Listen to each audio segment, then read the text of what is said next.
5, 4, 3, 2. Hey guys, welcome back To where? to Goodie Graps. Let's start over.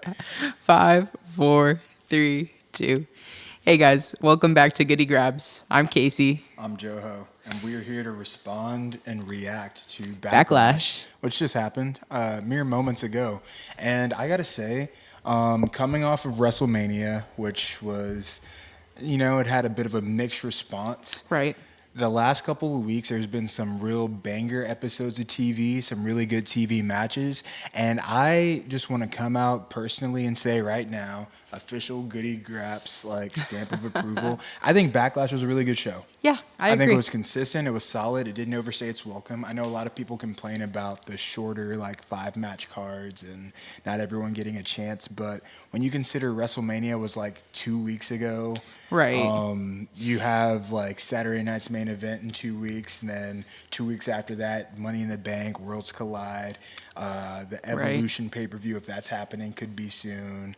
There's also a Saudi Arabia event coming up. They're squeezing a lot of shit in there. Yeah. So a small concise card where everyone shows up and has their work. And everyone retained, everyone who had a title retained tonight. So I think that, some people had an issue with that as well. But like you said, WrestleMania was just a couple weeks ago. Yeah. And besides, there's a lot of crazy shit that's been happening on TV too. We've gotten really big matches out of EO, really big the TLC match a few weeks ago. So Yeah. I think this was really nice for passing along some storylines, getting them further down the line, and starting with the first match of the night. We saw Jacob Fatu defend his United States title against Drew McIntyre, Damien Priest, and LA Knight. Yeah. First and foremost, when it comes to these U.S. title multi-man matches, LA Knight is just he's on a run. I think LA Knight has been working his ass off the last year or so. Well, they even said he's had the most matches and won the most matches. He's just been doing the most work. And for someone who's not really seen as a super worker or a bell-to-bell technician, he's been having really good performances, really good matches, and just his work with Jacob Fatu has been great. I think he doesn't look out of place with Drew and Priest as main eventers. Yeah. He's right there with them. And I think that further solidifies, if it's not Carmelo Hayes, I would like to see LA Knight win Money in the Bank this year. Definitely. I think that he has very much earned his way up the ranks to the Smackdown mid-card. He's done really well with the U.S. title. And, Cody's gone right now. There's going to need to be another top babyface on SmackDown to, step into those, main event role. And, I think LA Knight is as good a person as any right now with his recent performances. I think his momentum is rolling. Yeah, I agree. It was a great match. Rolling momentum. Jacob Fatu yeah. He's on fire right now. I feel like everyone is ever since he made his first appearance, I feel like everyone has loved Jacob Fatu. But the way that they just incrementally give him more and more, he went from "I love you" solo for 5 months. That was all, his whole being slogan. All gas, no brakes with it, yada me. And now, there's so much personality in the facial expressions, and you can see the things are off between him and Solo. Solo brings in Jeff Cobb. Is Jeff Cobb even Samoan? I guess. I saw some tweet. Sean Ross Sapp was we're gonna get a vignette saying that Jeff Cobb's great grandfather used to play dice with High Chief Peter Maivia or something. And it's they just find any vaguely Polynesian looking guy and just hey, we got throw him in the work for bloodline. You, yeah, but I think I was talking with some other Solo fans on Twitter, and I think the thing with Solo, a babyface turn would really freshen him up so much. I don't know that there's very much left for him to do after, I guess, the feud with Jacob. Yeah. But I think that the Jacob feud will be a nice way to once Solo's done there, he does the job for his cousin. He needs to do some internal reflecting and figure out where he fits, because I think as a babyface, there's like he has some personality. He's pretty Definitely, funny. yeah. And he can like even like a tag run with Jimmy. I would love to see. That would be or cool. if they establish like a trios division, all three like brothers, him with Jimmy and Jay, would be like super fun. But yeah, I would love to see more of Solo's personality because he does, you know, have those little funny moments like I got tickets. yeah. So yeah, that would be cool. And prayers out to Drew McIntyre. I saw that they had a messed up spot with the South of Heaven from Damien Priest where he may have hit his head on the floor. Yeah. Those two were kind of like just Definitely. written out of the last part of the match. And I think that another strong performance from each of them. They've been like some Iron Men and just like putting on strong performances even when it may not be their turn to like be the main guy or have the belt. Yeah. I think that their professionalism has just been continuing to keep them in a favorable position, and it's made SmackDown feel stronger in recent weeks. Like, I feel like there was like After a good WrestleMania. chunk before WrestleMania where like you just dreaded watching that show, and it hasn't been too bad lately. Yeah, it's definitely improved after WrestleMania. It feels like more is happening, more stories are actually moving along, which has been, really refreshing because it was getting a little stale there for a couple weeks. It's been nice. It's been nice. But moving on to our only women's match on the card tonight. Yeah. But if you're going to only put one women's match on the card, you better put It's got to be a my hell of a goat. My goat. Woo! Dun-dun-dun. Woo! Dun-dun-dun. Woo! Dun-dun-dun. Dun-dun-dun. Oh, shit. Cock-a-doodle-doo. Doodle. Caw-caw. Squawk, squawk. We... Lyra Valkyria, you are my goat. You can do no wrong in my eyes. Yeah. And you know what? For anyone who's been watching Goodie Graps for quite some time, you know that my Lyra stocks have been through the roof since our channel even began. Since before our channel true. began. I'm talking since NXT UK. It's I'm true. talking Aoife Valkyrie. Like we got like real deep ties here. And like she started wearing her hair down, getting some fits off, and talking shit to Becky Lynch. And all of a sudden, Lyra's come out of her shell. Lyra is like, she's really blooming. Oh my God, Lyra's just such a great, like, everyone is on her dick now. And let me just say, welcome to the bandwagon. Welcome to the Bird Team, Bird Gang, whatever you want to call us. We're here and we've been ready for this moment. We are the first ever Intercontinental Champion, and we retain Becky Lynch. Like I said earlier this week, everyone's like, oh, Lyra stood tall on the Go Home show. Becky's taking that title. Not flinching at all, because we know what this shit is about. We're better wrestlers than you. I'm saying we, like, it's like, I feel We like are this, Lyra this Valkyria. is a personal victory for me because of how fucking hard I go for Lyra Valkyria. And And she deserves it. You know what? Good for her. in all seriousness, another star-making performance. Yeah. Like, she's beaten Becky Lynch in 2 title matches, clean victories. Yeah. We saw an appearance from LJ Cleary, Lyra's fiance. On Monday when they were having their little promo battle, Becky said, "You wouldn't have a fiance if it wasn't for me either." And like, I feel like people kind of overlooked that. And then Becky like went and started taunting him. I don't know what their history is, or like, I know that he's another like wrestler from Dublin. I don't know if he has any background with Becky or what their history is, but like, it's something that they've leaned on a lot. And I think like, for everyone that's like online, like trying to poke fun at LJ or make it seem like that's not cool. Like, first and foremost, fuck y'all, that's not cool. Yeah. And like, my bird will fucking kill you. You come at her man the wrong way. But secondly, My sweet dove. my sweet dove will fucking off you. So watch how you fucking talk.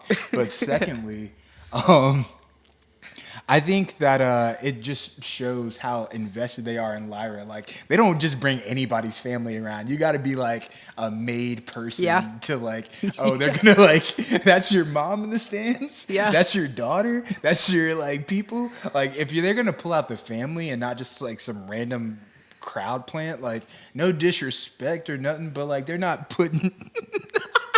I was about to be so disrespectful. Why did I even say that? I was like, they're not putting Zelina Vega's cousins or fucking people. Her husband is Aleister Black, but you get the point. You get the fucking point, bro. Like, they're not putting people in the goddamn stands for just anybody. So my bird is the GOAT. Lyra, if you're watching this, we are your biggest fans. We love you, Lyra. And we will always support you on this channel. Whether you have a good night, bad night, it doesn't matter. Like, I kind of feel like we watch wrestling objectively and don't really view things through a Stan lens. Yeah. But, like, even with an objective eye, Lyra Valkyria can do no wrong. So, like, another win for the Bird Gang, 5 successful title defenses. Hell like, yeah. I mean, Chelsea Green, we love you too, but you can't relate. So, anyway. On to the third match. Another person who the stocks have been through the roof for on Goodie Graps. Since day one. Since day one, we have shown all the love in the world to Dominik Mysterio. Yeah. And Dominik we Mysterio, love Dirty Dom. He's been on a run. Like, you know what's really bothering me? You know what's really grinding my gears? What's really rustling my jimmies? It's that Michael Cole, who, side note, let's just take a moment of pause. Michael Cole was insufferable in commentary tonight. Like, I don't know what the deal is if Pat McAfee is the first person to ever make Michael Cole feel like acknowledged or cool in his life, but the amount of dick riding, the amount of posturing, the amount of like the way that he just does parkour on it every time fucking Pat McAfee is around, and just when he's on the Pat show, bringing when he's everything back to I feel so bad. I feel so bad. I'm responsible. I'm responsible. My best friend, my baby boo. He wouldn't be in this situation my lover boy, if it wasn't for me. I got him in the situation. Like, bro, you the one that was talking spicy to Gunther. Like, I'm not the one that tapped out. You see, if you know you a pussy and you talking like that to the ring general, like, what do you expect? Like, Pat, yeah, it is your fault. Pat McAfee's getting choked out. Pat McAfee's getting slapped around because he's having to step up and talk up for you because you want to talk spicy when you know you're a pussy. I will not be bullied. I'm allowed to have an opinion and do my job. This is for the first time in 28 years I won't be objective. Did you forget the fucking like 3 years that you were a heel when you would just slarb all over the fucking Miz and diss Daniel Bryan every chance you got? Nah, bro, like, fuck out of here with all that. Michael Cole, you're insufferable. But, like, I guess so. It's been 28 years. He's only missed 3 shows. Like, he's the GOAT. Whatever y'all say, bro. You ain't JR. You ain't JR. Oof. You ain't JR, and you never gonna be JR. But anyway. But he sounded like JR tonight. Stop the damn match. Anyway. Michael Cole is what really, like, got my gears grinded because he's always talked shit about Dom. Like, even long after, like, the tide started to turn and everybody, like, is just like, hey, no, Dom's, like, really good. Yeah. And, like, now he wants to change his tone a little bit because, like, John Cena said, oh, Dom's really good. And all these other people have given the confirmation bias. Well, I still think Dominik Mysterio is a little fucking piece of trash, but I have to admit, even I have, he's really matured a lot in the ring. Like you just repeat fucking talking points from people you think are cool. And, like, they talk so much about how he used to have Vince in his ear telling him what to say like a robot for all these years and how much better he got when he got freedom and him and Pat, like, breathe all this light into each other. And I think that we're at the point where we're past the need for both of them. I think Joe Tess is amazing. I think Wade Barrett's amazing. I enjoy, like, some of what Corey Graves does. I like Booker T. I like a lot of the other commentators and just like their little. When Pat McAfee goes off to football and Michael Cole is, like, left by himself, he's a little bit better. But, like, even Michael Cole used to be a lot sharper. And he's just like, he'll fuck things up, say the wrong names. I feel like they distract each other, him and Pat. Like, Pat has him off his, like, rockers, off his focus. He's not as sharp as he used to be. And it's always like a Corey or a Wade Bear that has to, like, come in and like, get things back on track. He's saying. And it's like, dude, aren't you, like, the head commentator? Aren't you everyone's boss? Like, get your shit together. Sorry, big tangent. Anyway, Dominik Mysterio versus Penta. Yeah, again. Dom he's on a roll. Penta in the blue, Penta Azul tonight. He was looking real good. He looked cool. He looking like a smooth operator. Shout out Hang 'em High on Twitter. No, dude. Yeah. I love Penta. I love their dynamic. I hate El Grande Americano. I'm so tired of him sticking his nose in luchador business. Chad Gable needs to find something better to do. Like, dead ass, Triple H, this is on you at this point because you get the final say on all the storylines. Like, he got the WrestleMania win. And not just the character, but like over the gimmick. Like, it's not funny. And the references to like, oh, that's not Chad Gable. How dare you say that? That's El Grande America. Like, I'm over it. It's like, not funny. It's not cute anymore. Some people were like, oh, if you want to say they're being soft about it, being snowflakes, no sense of humor. Like, you can levy that criticism for if you're doing it for like 1 week, 2 weeks. When you start stretching this like, oh, that's not Chad Gable for several months, it's been too long. It gets so corny. It's been like, too long. We talk so much about how WWE was in a dark period where they were, making content that was aimed at kids. Who is the target audience? Like, yeah, who's laughing at this? Actually, Santi Zop? Santi is laughing. No disrespect, Santi Zop, but like Santi loves El Grande Americano. Enjoys El Grande Americano, bro. Not to start channel beef or anything. We got nothing against Santi Zop. We love Santi. We watch Santi Zop. We're subscribed. Yes. But like at the same time, bro, like fuck El Grande Americano. Yeah. If this doesn't lead to him getting unmasked, like at the fucking it needs to happen.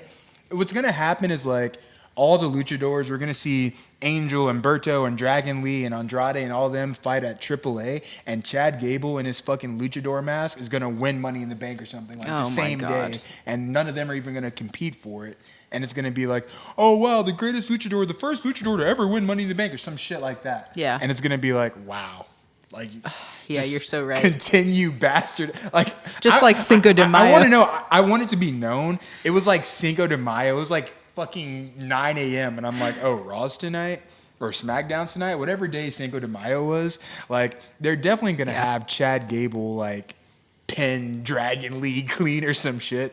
And before like Rocket even happened, they had him pin Dragon Lee clean for the Speed title. No one even watches Speed, but like just to like make sure you get that one little fucking kick in the balls on Cinco de Mayo, which is a day that like actual Mexican people don't even really give a shit about Cinco de Mayo. This is like a white man's holiday. So it's like double homicide. Yeah. Nevertheless, shout out Dom.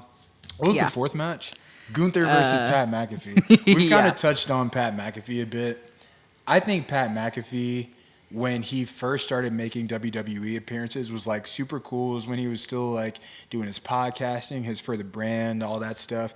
And seeing Pat McAfee go from being an NFL punter to like a media personality that is big and has like so much pop culture relevance as he does is really impressive, and I want to like give him kudos for that. As a WWE fan and spectator, I think I'm cool if I never see Pat McAfee on wrestling again. Like this would have been a beautiful send off for him. That standing ovation, like shout out Pat. He's a former professional athlete. He's like actually athletic and can do athletic stuff. He's trained and like he respects the art enough to like, go into a match and really give it his all. And him and Gunther were like, well, I mean, at least he was laying some chops into Gunther. Gunther looked like he was pulling some punches a little bit. Yeah, like, definitely. Gunther's not about to have an Ilya Dragunov slap off with Pat McAfee of all people. This is Avery for everyone who's this is Avery. Constantly wants to be on the show, but whatever. Yeah. Now that this is over, now that Gunther has defeated Pat McAfee, now that he's shown him like his little ring general sense of respect and given him like a nod of approval, I hope and I pray that they let Gunther go do some like actual shit now with like a real opponent. Like give him his whole time as world champ. He didn't get to fight like Seth. He didn't get to fight Drew. He didn't get to fight Punk.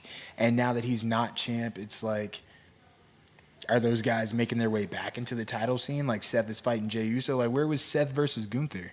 Yeah. Where was? I don't know if that match happened. It might have happened, but like it should have happened more. It should have happened more. Like he fought Damien Priest and Randy Orton and shit like 8 times. Cody Rhodes in a match nobody gave a shit about for like Saudi Arabia. Like let Gunther do some actual shit. He just lost to Jey Uso. Y'all made him tap out to Jey Uso, and like the next month he has to fight Pat McAfee of all people. Yeah. Like we're talking about like your maybe best male in-ring performer and this is the shit you got him doing. Like, come on. And like, what's supposed to happen now? Pat's gonna go back to doing commentary, and Gunther's gonna go back to wrestling. So like, what really came like, of the Pat match? might have earned Gunther's respect, but it's not like, is Gunther about to turn face? Is he gonna apologize to Michael Cole? Yeah. Is Gunther gonna join the commentary desk? Like, I don't know what happens from here. Yeah.